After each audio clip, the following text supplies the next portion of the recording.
της ευβίας των γόνων Πανελλήνων των γέροντα. Λοιπόν, εσείς τότε είχατε πάει λοιπόν κάποιο ταξίδι από την Κρήτη στον Περαία με το πλοίο.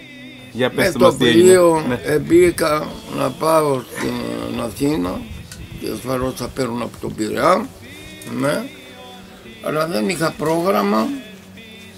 Πού να πάω, πού να πρωτοπάω, δεν είχα πρόγραμμα. Αλλά ο Θεός είχε πρόγραμμα, όπως φαίνεται. Και έτσι, μόλις επάτησα τον πόδα μου στον Πειραιά, ευρέθηκα παραδόξως στη μέση του μοναστηριού, το οποίο είναι 45 χιλιόμετρα έξω. Ποιο μοναστήρι είναι αυτό? Το μοναστήρι του Πορφύριου.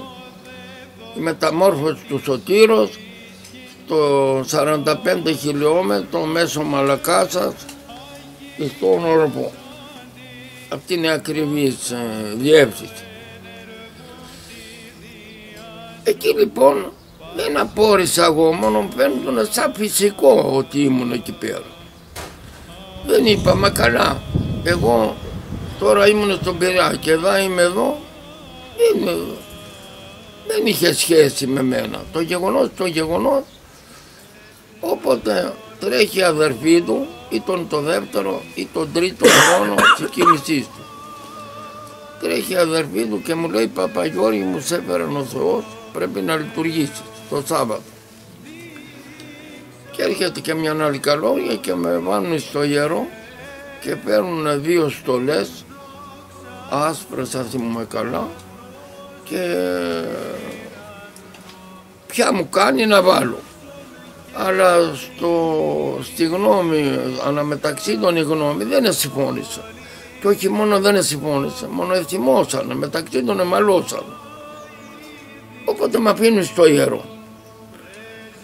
Και δεν περιμέναν με ψάλτες ότι θα πάει παπάς και ξέρω εγώ, αυτοί εψάλανε.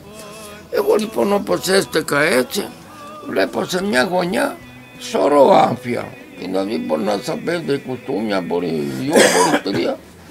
Όταν σαν χάμε στη γωνία, τα άπια ήσαν σωρό. Και πήγα με αφέλεια και ντύνο μου. Και δεν θυμούμαι στον ντύσιμο, παρά μόνο όταν έδαινα το επιμανίκιο της αριστερής μου χέρας και της δεξιάς. Τίποτε άλλο. Το νόημα είναι ότι η λειτουργία προχωρούσε.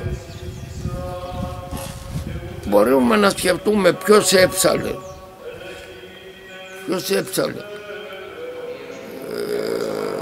Ποιος είχε αντιθέσει τη δική μου ώστε να ντυθώ.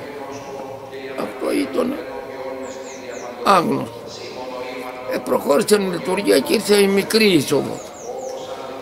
Η μικρή είσοδο λοιπόν, όπως έστεκα στην πόρτα και σταύρωσα την πόρτα του ιερού για να πάρω μέσα, τρέχει η αδερφή του και μου πιάνει το φελώνο και φώναζε, φορείς τα ρούχα του Πορφύριου, Παπαγιώργη, πού τα βρήκες?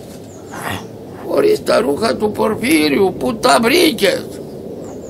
Είναι πρέπει να γίνει μια διακοπή, να δούμε τι γίνεται. Αλλά ο Θεός κι άλλο μέσα, ναι. Αυτό βέβαια είναι τραβηγμένο για να το νιώσω μέσα ως άνθρωπο. Αλλά η αλήθεια να ακούνεται και ότι nos αρέσει ότι δεν αρέσει, και η Ανάσταση του Χριστού είχε σαν συνέπεια μεταξύ των άλλων να λέει ο Θεός, ο Θωμάς, εγώ δεν σας πιστεύω, λέγε τον άλλο μαθητό, εγώ δεν πιστεύω κι ανιού σας, αν δεν βάλω τη χέρα μου να του τρύπες στον πόδα του και στην πλευρά του, αυτά ούλα, ναι.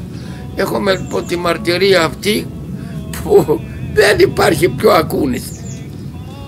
Δεν υπάρχει πιο ακούνηστη. Με βάση αυτό το συλλογισμό και αυτή την αλήθεια, 2 και 2 κάνουν 4. Εσείς, συγγνώμη, είπατε τα άμφια αυτά του Πορφύριου, τα βρήκατε μέσα στο ιερό. Ναι, μα όχι μόνο ένα κουστούμι, πολλά. Και μετά τα γνώρισε η αδερφή του ότι ήταν δικά του.